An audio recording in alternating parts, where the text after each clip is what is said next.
Denny, this is bonus time because I'm going to solve the economic problems of New York State and the world.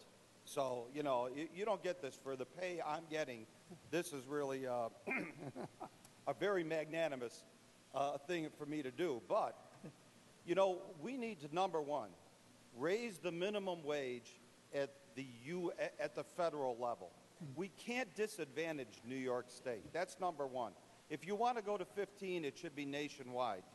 Number two, there's a way to do it that won't disadvantage manufacturing or business in this country. I just want to bring up a name, see if you recognize his name, Denny. It's Milton Friedman, yes, Nobel economist. He comes from my district. Is he still alive? No. Oh, no. That was my question for you. He was a very good musician. Well,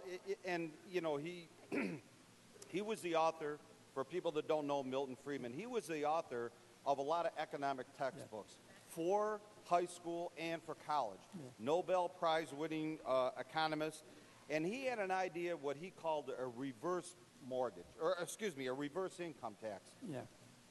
Get that straight. A reverse income tax. It's kind of like the earned income tax credit, but a reverse income tax says, look, if you're making $9 an hour, the federal government is going to send you a check to the equivalent of $6 an hour. That way, you will never have to work, as the governor, everybody else says, you will never have to work for poverty wages. And at the same time, we're not going to disadvantage any business. Right now, and by the way, that was championed by another guy you might remember, Senator Daniel Patrick Moynihan. Yes. A lot of people in this state might remember him. He was the one that championed at a political level the idea of a reverse income tax. That would have the advantage, as I said before, of not interfering with any businesses, especially manufacturing businesses.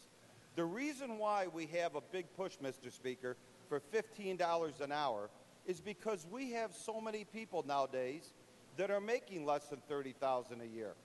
We've shipped millions of good-paying manufacturing jobs to China, Malaysia, Indonesia, Mexico.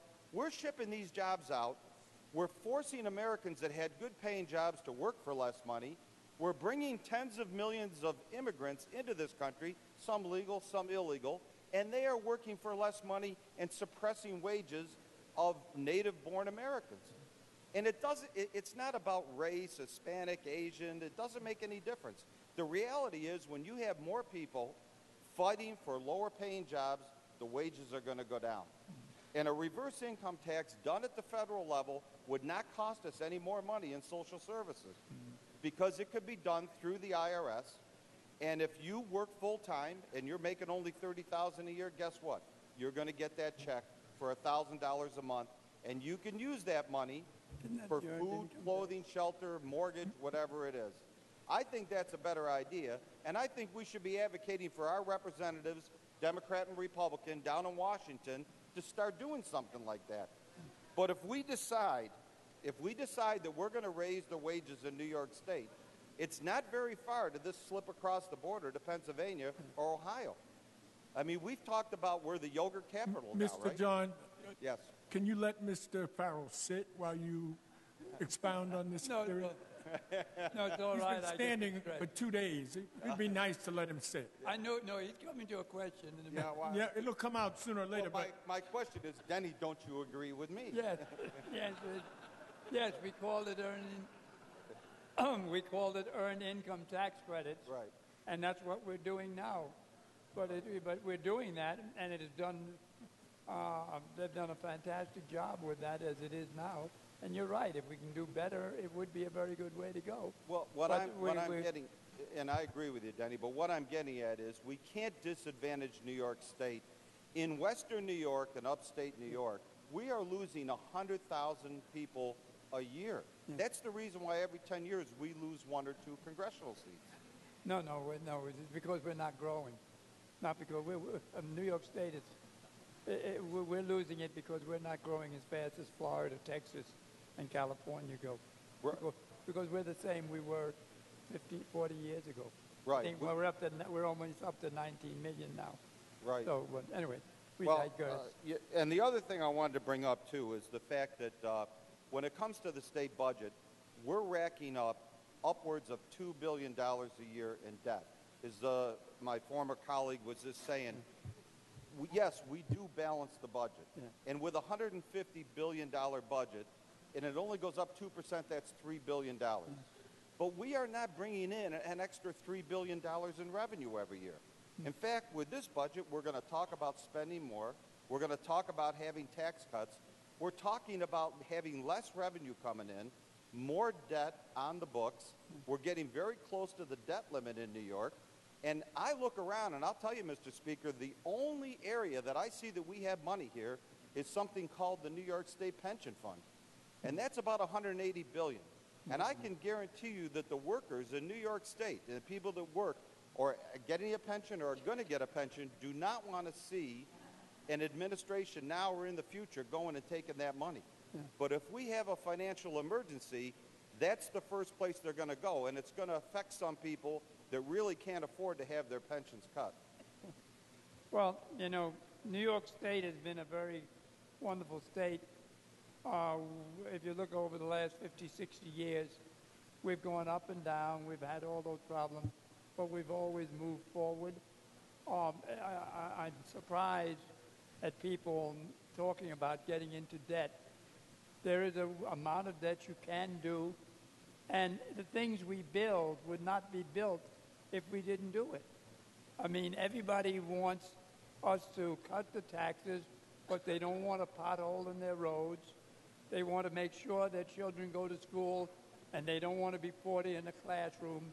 But at the same time, they don't want us to do that. We are now cutting taxes, and we've been following that 2%, and it's doing a good job. We're trying to do both things. Get things done at the same time, don't waste money. And I think this budget does that. And we are going to accomplish things that are necessary, and it takes lending. And right now, I cry a little. You can't get paper that's above 1%. So right now, it's very good to borrow because the interest is not that. When it used to be 8, 9, and 10, Right. I could see an argument there. But now at 1, I mean, that's like somebody's lending you money and don't charge you anything for itself. I'll do that. That works. Right. You know, so that's what's going on. So going to 53 for MTA means that bridge will get finished up there that we're working on. That means that the subways we've been trying to talk in New York City will happen. It means upstate, the bridges and roadways that need to be repaved, I heard a statistic on, someone said it here, on the amount of people, amount of dollars that we need to, the amount of bridges and the amount of dollars that it's going to take to make sure they're all safe. Remember a couple of years ago, it was 20 years already, when the New York thruway, a bridge went and people drove off the road into the river and died. So we are doing that, but you have to do it through bonding. Right. And as long as you don't overdo it, and that's why 16 years ago, we wrote we passed a bill that said the amount of money we're going to use to borrow, and we've stayed within it. And as I said earlier, the number is going to go down a little bit more, and then it'll start going back up because the things we've done will have been finished, and we'll start to do more things. Well, Denny, I'm all for increasing infrastructure. It creates jobs, and infrastructure jobs are good-paying jobs, and it's jobs that we need. Infrastructure needs to be upgraded in this state, no doubt about it. But what I'm talking about is, before I got here, a lot of the members, you talked about what happened, the gap elimination, everything else. That was because there was a downturn in the economy. Yeah. And 20% of the revenue the New York State gets is coming from Wall Street. Yeah. When things go down and they stay down for a while, when unemployment goes up, when you have a bunch of people out there working at low-wage jobs, they're not paying much in taxes, eventually those chickens come home to roost. And we still have to pay those bills, even in the downturns. Yeah. And there's a reason why we have a debt limit, and 90% of our debt is not even voted on by the constituents back home. Yeah, right. So I'm just trying to, flash the red light a little bit and say, hey, we ought to slow down. Some of this, there's a lot of great things in this budget. School aid increase, that's a great thing.